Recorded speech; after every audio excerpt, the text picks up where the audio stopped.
Welcome, good morning class. Today we are going to revise natural science unit 4, जो कि हमारा topic आज का है। प्रीवियस लेक्चर में हम लोगों ने बात की थी प्रॉपर्टीज़ ऑफ मैग्नेट, उसी में कुछ रह गया था, उसको हम लोग पढ़ेंगे। और इसी में आज हम लोग ऐड करेंगे इलेक्ट्रिसिटी, यानी कि विद्युत के बारे में भी हम लोग बात करेंगे, किस तरह से क्या चीज़ें हैं। तो शुरू करते हैं प्रॉपर्टीज़ ऑफ मैग्नेट, यानी कि जब हम बात करेंगे चुंबकों के गुणों की तो उससे रिलेटेड चीज़ों के बारे में बात करेंगे। यहाँ पे जो हमारा मेन हेडिंग है उसको हम लोग कवर करेंगे, यानी कि आपको दिख रहा होगा चुंबकीय क्षेत्र और बल के बारे में हम लोग बात करेंगे। लेकिन उससे पहले थोड़ा सा रिवाइज कर लेते हैं किस तरह से क्या चीज़ें हम लोग ऑलरेडी प्रीवियस लेक्चर में पढ़ चुके हैं, यानी कि पिछली क्लास में या पिछली वीडियो में जो चीज़ें हम लोगों ने पढ़ा था।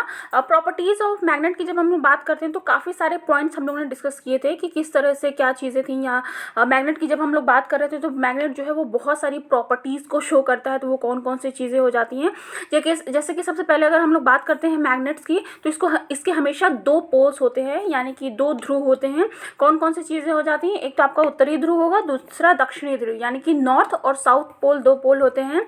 फिर नेक्स्ट पॉइंट क्या चीज़ें डिस्कस की थी हम लोगों ने कि जब हम लोग बात करते हैं मैग्नेट की, यानी कि जब हम लोग बात करते हैं चुंबक की, तो उसकी प्रबलता जो होती है वो उसके पोल्स पे ज़्यादा होती है बजाय उसके मिड पॉइंट के, यानी कि मध्य के ज़्यादा वो प्रबल होता है किनारे कॉर्नर्स पे।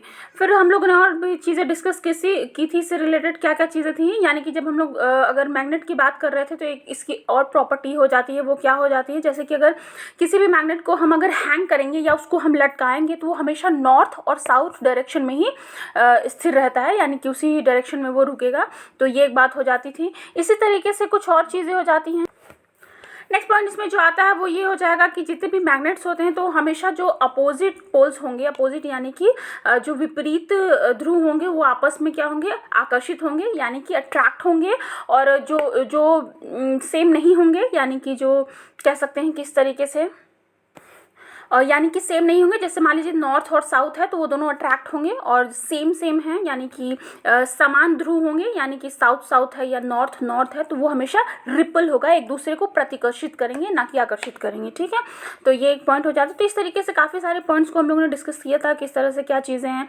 मैग्नेट का बहुत सारे जगहों पर यूज़ हो जाता था, तो ये टॉपिक भी हम लोगों ने डिस्कस किया था कि यूजेज ऑफ मैग्नेट की जब हम लोग बात करते हैं तो बहुत सारे जगहों पर जो चुंबक का इस्तेमाल किया जाता है। जैसे अगर हम लोग बात करें दिशा निर्देशन की, नेविगेशन की बात करें तो मैग्नेटिक कंपास का यूज़ किया जाता है। बहुत सारे टॉयज़ होते हैं जिनमें बच्चों के जो खिलौने होते हैं उनमें मैग्नेट का यूज़ किया जाता है। इलेक्ट्रिसिटी में मैग्नेट का यूज़ किया जाता है। जो फ्रीज यूज़ की जाती है उसमें मैग्नेट का यूज़ किया जाता है। बहुत सारी फूड इंडस्ट्रीज़ होती हैं जहाँ पे जो ग्रेन्स होते हैं उनमें से जो भी कंकड़ पत्थर या इस तरीके से जो भी चीज़ें होती हैं उनको सेपरेशन में मैग्नेट का बहुत सारा यूज़ किया जाता है। फिर इसके अलावा जो भी गार्बेज होता है या जो भी यूजलेस चीज़ें हो जाती हैं, इकट्ठा हो जाती हैं, तो उनमें से कह सकते हैं हम क्रेन वगैरह में भी मैग्नेट का यूज़ किया जाता है, जो भी कचरा होता है या उसमें से आयरन पार्टिकल्स को सेपरेट करने के लिए। तो इस तरीके से बहुत सारे ऐसी जगह हैं जहाँ पर हम कह सकते हैं कि चुंबक का यानी कि मैग्नेट का यूज़ किया जाता है। और भी बहुत सारी चीज़ें हम लोगों ने बात की थी प्रॉपर्टीज़ ऑफ मैग्नेट से रिलेटेड। उसी में एक टॉपिक आपका रह गया था जो कि बहुत इंपॉर्टेंट है। हम यहाँ पे बात करें प्रॉपर्टीज़ ऑफ मैग्नेट की, तो आज का जो हेडिंग है या जो सब हेडिंग है जिसको हम लोग कवर करेंगे वो है आपका चुंबकीय क्षेत्र और बल, यानी कि मैग्नेटिक फील्ड की हम लोग बात करेंगे और जो फोर्स डेवलप होता है या जिस भी तरीके से जो बल है उसके बारे में हम लोग डिस्कस करेंगे, किस तरह से क्या चीज़ें हैं। चुंबकत्व तत्व की मध्यस्थता चुंबकीय क्षेत्र द्वारा किया जाता है, तो ये एक बहुत इंपॉर्टेंट बात हो जाती है।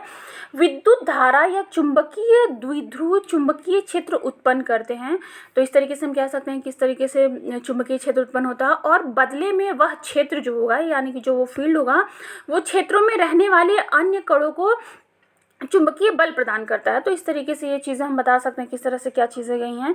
नेक्स्ट इसमें दिया हुआ आपका मैक्सवेल के समीकरण की जब हम लोग बात करते हैं तो जो स्थिर धाराओं के मामले में बायो-सैवर्ट सिद्धांत को सरल बनाते हैं, यानी कि ये बहुत इंपॉर्टेंट आपका थ्योरी हो जाती है, प्रिंसिपल कह सकते हैं। बायो-सैवर्ट लॉ जो है इन बलों को शासित रहने वाले क्षेत्रों के मूल तथा व्यवहार को वर्णित करता है, यानी कि डिस्क्राइब करता है या बताता है। इसलिए जब भी विद्युत आवेशित कण गतिशील होते हैं चुंबकत्व को देखा जाता है। यानी कहने का क्या मतलब कह रहे हैं, यहाँ पे ये चीज़ इस तरीके से वर्णन करते हैं या हम कंक्लूजन के तौर पे चीज़ों को कह सकते हैं कि जब भी विद्युत आवेशित कण जो होते हैं वो गतिशील होते हैं, यानी एक्टिव होते हैं, मोशन में होते हैं, तब हम इस चीज़ को देख सकते हैं। किस चीज़ को देख सकते हैं, चुंबकत्व को, मैग्नेटिज्म को हम देख सकते हैं। तो ये एक बहुत इंपॉर्टेंट बात हो जाती है यहाँ पे। जब कोई आवेशित कण चुंबकीय क्षेत्र B, यानी कह सकते हैं जो भी आपका चुंबकीय क्षेत्र फॉर्म हो रहा है या चुंबकीय क्षेत्र को B से डिनोट किया जाता है, तो जब भी कोई आवेशित कण जो भी चार्ज पार्टिकल हो जाता है आपका चुंबकीय क्षेत्र B के माध्यम से गुजरता है, तो उसको कह सकते हैं किस तरीके से क्या चीज़ें हो जाती हैं, वह प्रति उत्पादक द्वारा किए गए F लॉरेंस फोर्स को महसूस करता है। यानी कि हम उसको फॉर्मूले से किस तरीके से समझ सकते हैं, आपको स्क्रीन पे दिख रहा होगा, F यानी कि बल को रिप्रेजेंट करता है, तो इस तरीके से किस तरीके से फॉर्मूला हो जाता है, capital F is equals to QVB।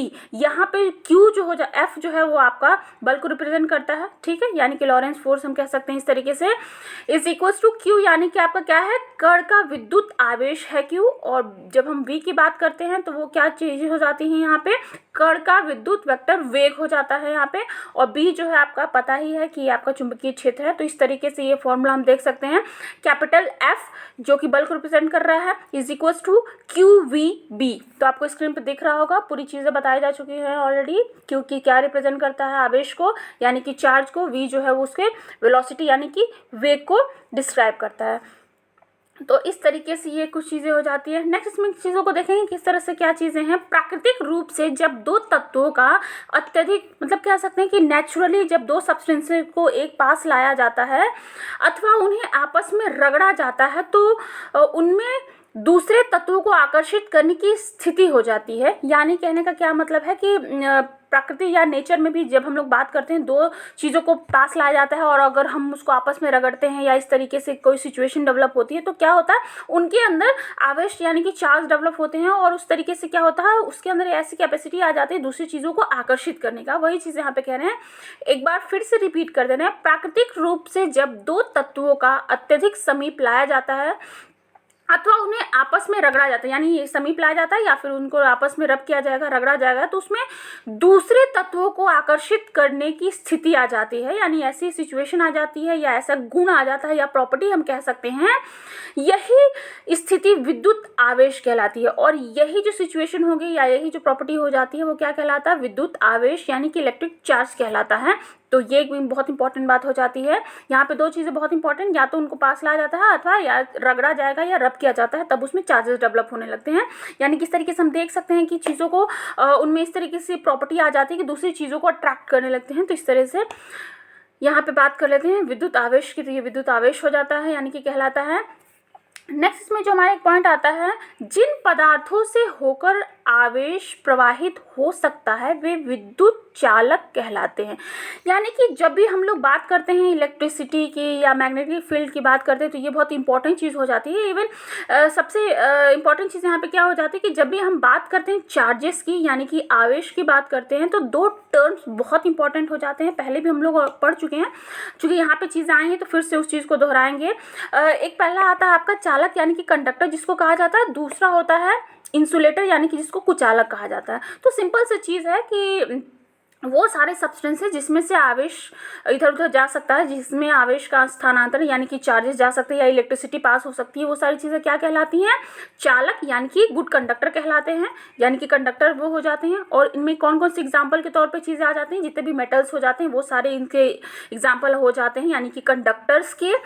Next जो दूसरा पॉइंट बहुत इंपॉर्टेंट आता है, जिन पदार्थों से होकर आवेश का प्रवाह नहीं होता है विद्युत के कुचालक कहलाते हैं। यानी कि यहाँ पे क्या चीज़ें हो जाती हैं कि उनमें से क्या होगा, आवेश या चार्ज की जब हम लोग बात करते हैं वो एक स्थान से दूसरे स्थान तक नहीं स्थानांतरित होगा यानी पास आउट नहीं होगा, तो वो सारे सब्सटेंसेस क्या कहलाते हैं, आपके विद्युत के कुचालक यानी कि इंसुलेटर कहलाते हैं। इसके एग्जांपल क्या क्या हो जाएगा, आपका बैकेलाइट हम यूज़ करते हैं, या वुडन पार्टिकल्स हो जाते हैं, या वुड, या बहुत सारी चीज़ें, प्लास्टिक हो गया, तो ये सारी चीज़ें कुचालक यानी कि इंसुलेटर के एग्जांपल हो जाते हैं। तो ये यहाँ पे एक बात हो जाती है। तो जब भी हम बात करते हैं चार्जेस की, आवेश की, यहाँ पे हम लोग ऑलरेडी वीडियो के शुरुआत में ही चीज़ें बताई जा चुकी हैं कि हम लोग यहाँ पे बात करें प्रॉपर्टीज़ ऑफ मैग्नेट की बात करेंगे, उसी के साथ साथ हम यहाँ पे इलेक्ट्रिसिटी भी शुरू करेंगे। तो दोनों ही चीज़ें आपस में पढ़ेंगे हम लोग किस तरह से क्या चीज़ें हैं। तो उसी के अंदर का तभी हम लोग ने बात की यहाँ पे चालक की यानी कि कंडक्टर की, और दूसरा यहाँ पे हमने बात की कुचालक की यानी कि जिसको इंसुलेटर कहा जाता है। विथ एग्जांपल चीज़ों को हम लोगों ने पढ़ा कि किस तरह से क्या चीज़ें हैं। उसके बाद देखिए कुछ बहुत इंपॉर्टेंट टर्म्स आ जाते हैं जिनको जानना बहुत ज़रूरी हो जाता है जब भी हम लोग बात करते हैं मैग्नेटिक फील्ड की बात करें या प्रॉपर्टीज़ की जब बात करते हैं मैग्नेट की और इलेक्ट्रिसिटी की बात करते हैं, तो कुछ चीज़ें यहाँ पे बहुत इंपॉर्टेंट टर्म्स आ जाते हैं जो कि आपको जानना ज़रूरी है कि वो क्या होते हैं। सबसे पहले बात करते हैं यहाँ पे धारा मापी दिया हुआ है। विद्युत परिपथ में विद्युत धारा नापने वाले यंत्र को यानी कि उस उपकरण को यानी कि वो इंस्ट्रूमेंट को क्या कहा जाता है, धारा मापी कहा जाता है। फिर दूसरा जो हमारा पॉइंट है आपका दिया हुआ शंट, यह उच्च धाराओं से धारामापी की रक्षा करने वाली युक्ति होती है। तो ये एक बहुत इंपॉर्टेंट चीज़ हो जाती है कि जब भी हम बात करते हैं विद्युत परिपथ की या धारा की, तो इसमें ये बहुत इंपॉर्टेंट रोल प्ले करता है। दूसरा आ जाता है एमीटर, ये भी बहुत इंपॉर्टेंट टर्म हो जाता है जिसको जानना बहुत ज़रूरी हो जाता है। धारामापी के समानांतर क्रम में शंट लगाकर एमीटर बनाया जाता है। तो इस तरीके से कह सकते हैं, अभी हम लोगों ने बात की शंट की क्या होता है, यहाँ पे हो जाता है एमीटर के बारे में हम लोगों ने देखा कि किस तरीके से समानांतर क्रम में शंट लगाकर एमीटर बनाया जाता है। नेक्स्ट इसमें आता है आपका वोल्ट मीटर, क्या होता है उसको जानना बहुत जरूरी हो जाता है। इसकी सहायता से दो बिंदुओं के बीच का विभवांतर ज्ञात किया जाता है। विभवांतर क्या हो जाता है आपका, पोटेंशियल, इलेक्ट्रिक पोटेंशियल जिसको कहा जाता है, उसको आगे हम लोग पढ़ेंगे कि क्या होता है विभवांतर। यानी कि सबसे पहले यहाँ पे कुछ टर्म्स को थोड़ा सा देख लेना जरूरी था, इसलिए चीज़ों को बताया गया। यानी कि वोल्ट मीटर की जब हम लोग बात करते हैं तो इसकी सहायता से with the help of volt meter कह सकते हैं हम कि दो बिंदुओं के यानी कि 2 पॉइंट्स अगर हम लेते हैं ए या बी, इस तरीके से 2 पॉइंट्स दिए गए हैं, तो उसके बीच का विभवांतर ज्ञात किया जाता है। यानी कि पोटेंशियल हम मालूम कर सकते हैं वोल्ट मीटर के थ्रू। तो ये एक बहुत इंपॉर्टेंट बात हो जाती है। आगे हम लोग देखते हैं किस तरह से क्या चीज़ें दी गई हैं। नेक्स्ट जो हमारा आज का टॉपिक है वो है इलेक्ट्रिसिटी। इससे रिलेटेड कुछ चीज़ों को हम लोग ऑलरेडी पढ़ चुके हैं, उसको हम लोग देखेंगे किस तरह से क्या चीज़ें हैं। बात करते हैं यहाँ पे इलेक्ट्रिसिटी की, यानी कि विद्युत की। जब हम लोग बात करते हैं तो कुछ चीज़ें क्या क्या हो जाती हैं, उन सारी चीज़ों के बारे में हम लोग कवर करेंगे, क्या क्या चीज़ें इसके अंतर्गत आती हैं। तो सबसे फर्स्ट आपको दिख रहा होगा विद्युत आवेश यानी कि इलेक्ट्रिक चार्ज के बारे में हम लोग पढ़ेंगे, किस तरह से क्या चीज़ें हुई। इसके पहले जस्ट हम लोग ने थोड़ा डिस्कस किया था कि किस तरीके से प्राकृतिक तौर पर दो चीज़ों को समीप लाया जाता है या आपस में रगड़ा जाता है तो उनके अंदर आवेश उत्पन्न होता है, जिसकी वजह से क्या होता है कि वो दूसरे, उसकी वजह से क्या होता है, उसके अंदर आकर्षण दूसरे पदार्थों को या दूसरे सब्सटेंसेस को आकर्षित करने का गुण डेवलप होता है। वही चीज़ यहाँ पे भी है, थोड़ा सा क्लियरली देखेंगे, थोड़ा सा और डिटेल में किस तरह से क्या चीज़ें दी गई हैं। आवेश पदार्थ का एक गुण होता है, यानी कि आवेश, जब भी हम लोग चार्ज की बात करते हैं तो वो किसी भी पदार्थ का एक बहुत इंपॉर्टेंट गुण हो जाता है, यानी कि प्रॉपर्टी हो जाती है। जब पदार्थ को रगड़ा जाता है तो उसमें आपस में इलेक्ट्रॉनों के आदान प्रदान के फलस्वरूप आकर्षण का गुण आ जाता है। यानी कि पहले ही लाइन में आपको बता दी गई हैं चीज़ें कि आवेश जो हो जाता है, यानी जब भी हम चार्जेस की बात करते हैं, ये किसी भी पदार्थ का बहुत इंपॉर्टेंट गुण हो जाता है, यानी कि प्रॉपर्टी हो जाती है। जब पदार्थ को आपस में रगड़ा जाता है तो उनमें आपस में क्या होता है, इलेक्ट्रॉनों का आदान प्रदान होता है, जिसके फलस्वरूप क्या होता है, उनके अंदर एक गुण डेवलप होता है, यानी कि एक प्रॉपर्टी आ जाती है। कौन सी प्रॉपर्टी आ जाती है, उसके फलस्वरूप आकर्षण का उनके अंदर गुण आ जाता है, यानी अट्रैक्शन का जो प्रॉपर्टी हो जाती है वो आ जाती है, जिसके द्वारा वो क्या करते हैं, किसी भी सब्सटेंस को आकर्षित कर सकते हैं, यानी कि अट्रैक्ट कर सकते हैं। तो ये एक बात बहुत इंपॉर्टेंट हो जाती है। नेक्स्ट इसमें जो हमारा आता है, आपको स्क्रीन पर दिख रहा होगा, विद्युत के ये दो, मतलब कह सकते हैं, जब हम लोग बात कर रहे हैं अभी आवेश की बात कर रहे हैं यहाँ पे, यानी कि चार्जेस की बात करते हैं, तो वो कितने टाइप्स के बारे में हम लोग बात करेंगे, यानी कि प्रकारों के बारे में बात करेंगे। तो ये मुख्यतः 2 प्रकार के हो जाते हैं। कौन कौन सी चीज़ें आपको स्क्रीन पर दिख रही होंगी, पहला हो गया आपका पॉजिटिव, दूसरा हो जाता है निगेटिव चार्जेस। यानी कि फर्स्ट हम लोग बात करें तो पॉजिटिव यानी कि धन आवेश, और दूसरा निगेटिव यानी कि ऋण आवेश की जब हम लोग बात करते हैं, तो ये 2 प्रकार हो जाते हैं जब हम लोग बात करते हैं आवेश यानी कि चार्जेस की। तो देखेंगे किस तरह से क्या चीज़ें हैं।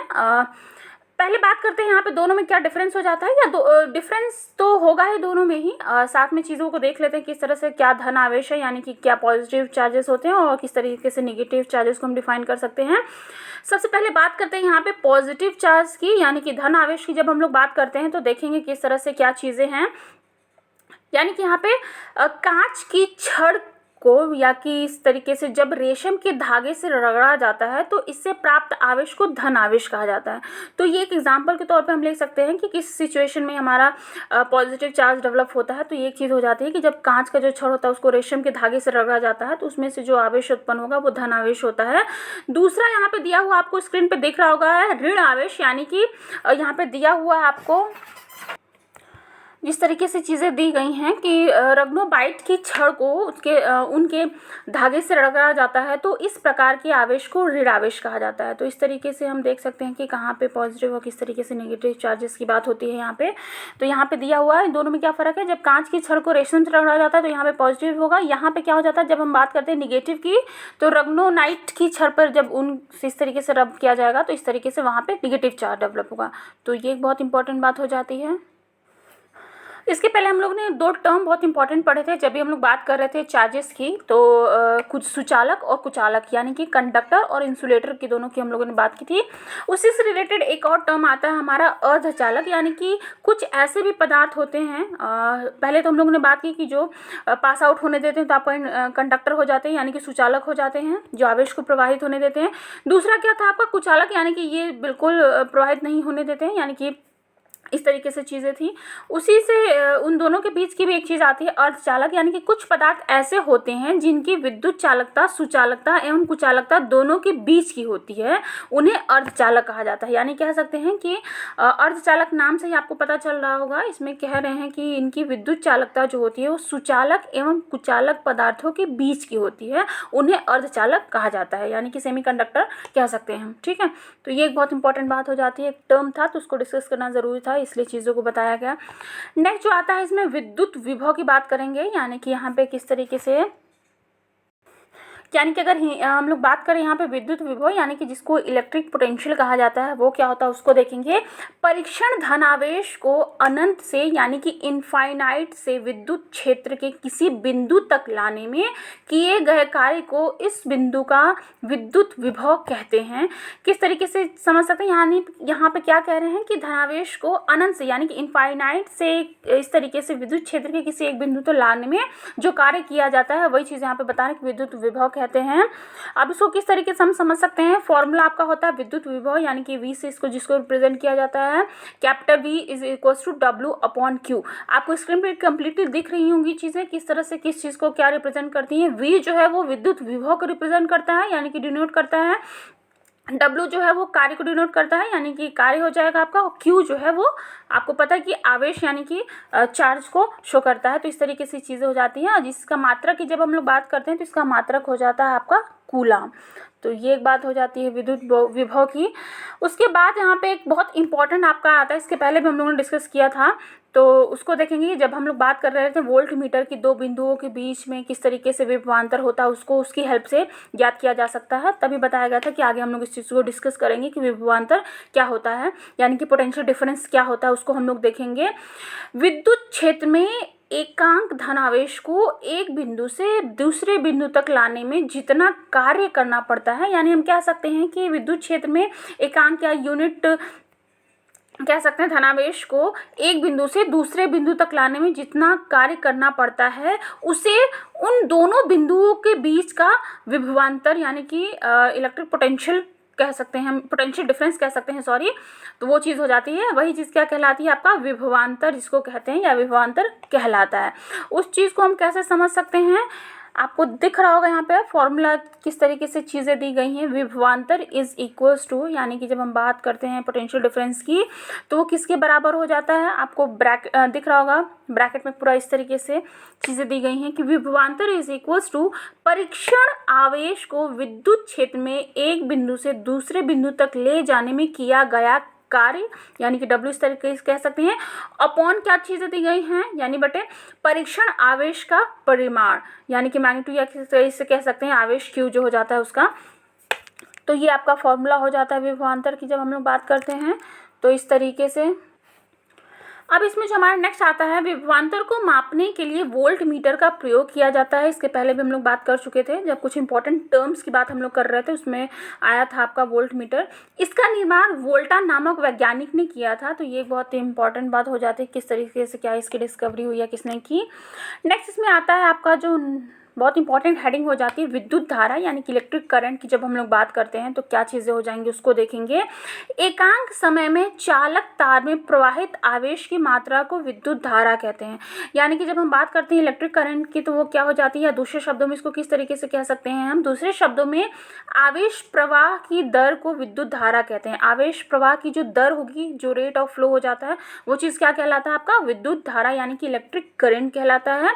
धारा को I से रिप्रेजेंट किया जाता है, यानी कि I जो है वो धारा को दर्शाती है, इज इक्वल टू इसका फॉर्मूला क्या हो जाता है Q/T। Q जो है वो आवेश को दिखाता है और T जो हो जाता है आपका समय को बताता है। तो ये इस तरीके से हो जाता है आपका इलेक्ट्रिक। जब हम बात करते हैं यहाँ पे बात कर रहे थे अभी हम लोग करंट की यानी कि विद्युत धारा की। उसके बाद जो हमारा नेक्स्ट आता है विद्युत सेल की हम लोग बात करेंगे, यानी कि इलेक्ट्रिक सेल की बात करेंगे किस तरह से क्या चीज़ें हैं।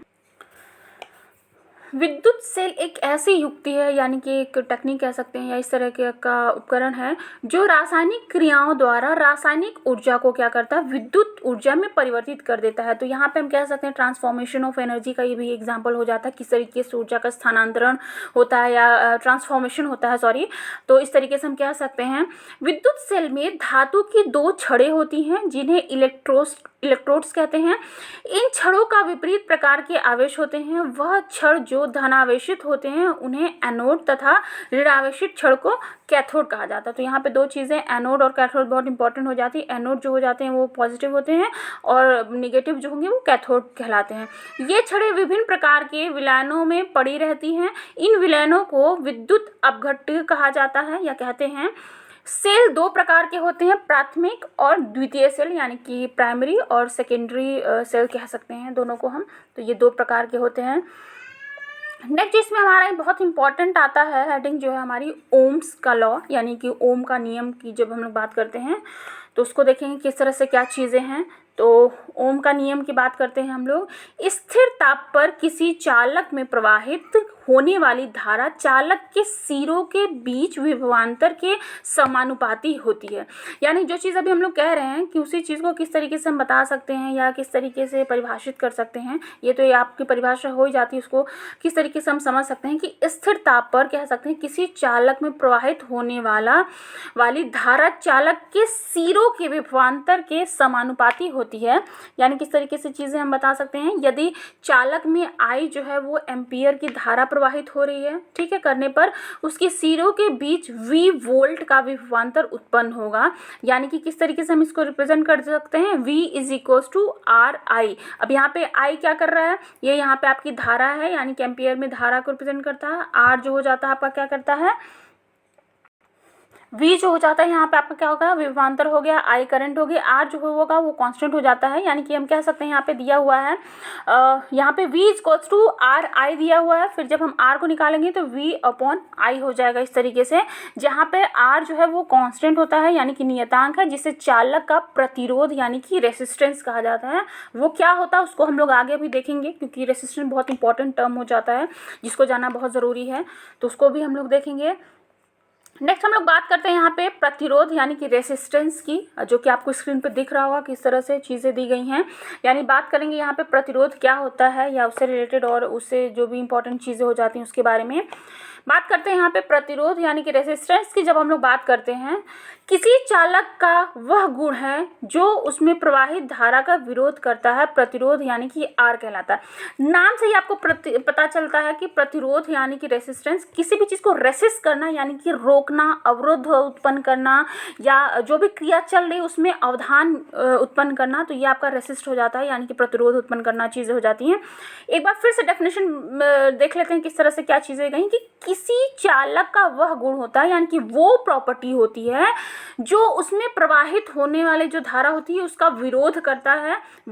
यही आपका क्या कहलाता है प्रतिरोध, यानी कि जिसको कैपिटल R से रिप्रेजेंट किया जाता है, यानी कि कैपिटल R कहलाता है प्रतिरोध। अब इसमें देखेंगे रेसिस्टेंस की जब हम लोग बात करते हैं तो किसी चालक का वह गुण होता है, अभी हम लोगों ने बात की वही चीज़ यहाँ पे दी गई है कि जब हम लोग बात करते हैं प्रतिरोध की यानी कि रेसिस्टेंस की बात करते हैं तो वो गुण होता है जो क्या करता है, रेसिस्ट करता है, रोकता है, उसमें प्रवाहित धारा का विरोध करता है, प्रतिरोध यानी कि R कहलाता है। प्रतिरोध का SI मात्रा कह सकते हैं यानी कि SI यूनिट ओम है, जिसे किस तरीके से ग्रीक अक्षर आपको दिख रहा होगा स्क्रीन पे, किस तरीके से ओम को रिप्रेजेंट करते हैं। बिल्कुल इस तरीके से आर के फॉर्म में चीज़ें बनी हुई हैं। तो इसको यह क्या कहलाता है आपका ओमेगा जिसको कहते हैं। तो इसे प्रदर्शित किया जाता है, आपको स्क्रीन पे दिख रहा होगा यहाँ पे किस तरीके से चीज़ें दी गई हैं। नेक्स्ट इसमें आता है हमारा विशिष्ट प्रतिरोध, स्पेसिफिक। जब हम रेसिस्टेंस की बात करते हैं किस तरह से क्या चीज़ें हो जाती हैं उसको हम लोग देखेंगे, तो वो क्या होता है।